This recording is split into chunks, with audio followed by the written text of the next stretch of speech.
အားလုံးပဲမင်္ဂလာပါဒီနေ့တော့ကျွန်တော်တို့အသက်ရှင်ဖို့အများအားရှုသွင်းနေရတဲ့အောက်ဆီဂျင်အကြောင်းကိုခက်ဆက်ဆက်လေးတွေ့ကြည့်အောင်သိသိပါသလားအခုကျွန်တော်တို့ရှုနေတဲ့လေထမ်းမှာအောက်ဆီဂျင်က27ရာခိုင်နှုန်းပဲရှိတာပါတကယ်လို့အောက်ဆီဂျင်တွေက100ရာခိုင်နှုန်းအပြည့်ပြည့်သွားခဲ့ရင်ကျွန်တော်တို့အားရည်တွေပြေးပါပြီကျန်းမာရေးတွေကောင်းကုန်မှာပဲလို့တွေးမိနိုင်ပါတယ်ဒါပေမဲ့တကယ်တမ်းတော့ဖြစ်လာခဲ့ရတော့ခမရပြေပူသမီးသိပ္ပံစိတ်ကူးရေးရုပ်ရှင်တွေတောင်ပိုချဖို့ကတဲ့ကဘာဖြစ်သွားနိုင်ပါတယ်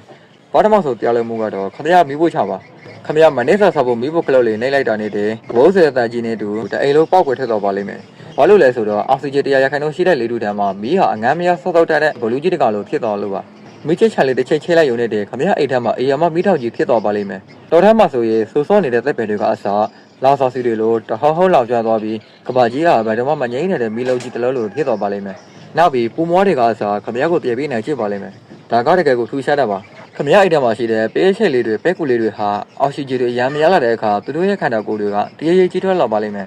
ဥပမာပြောရမယ်ဆိုရင်ပစည်းခွဲတစ်ကောင်ဟာလဲုံငယ်တစ်ကောင်လောက်ကြီးလောက်ပါလိမ့်မယ်ပေးစိတ်တွေဟာခွေးတစ်ကောင်လောက်ကြီးလောက်ပါလိမ့်မယ်ခမရမြေတွေကလည်းပုံမွားတွေဟာအေယာမတတဝါကြီးတွေရဲ့နာမည်ဖြစ်သွားပါလိမ့်မယ်ဒါတဲ့ဘက်တော့ဆိုတော့မဟုတ်သေးပါဘူးတရားခမရစီးနေတဲ့ကားတွေခမရတို့နေနေတဲ့အဆောက်အဦတွေကစားပါထဲတွေဟာရစ်ပိုက်တွင်းမှာတည်းပါချဲတက်ပြီးစစောစီပြိုကျကုန်ပါလိမ့်မယ်ဘာလို့လဲဆိုအောက်ဆီဂျင်ကတာတုတွေကိုအလော်မြရတဲ့နှုံနဲ့ဝါမျိုးဖြစ်စီပေးလိုက်လို့ပါအစားသားတွေဆိုရင်လီပီတာနဲ့စစ်ကိုက်ပိုက်တွင်းမှာတည်းညိုမဲ့ပုတ်တူတော်ကိုခမရမြင့်မြေကိုတွေပြရပါလိမ့်မယ်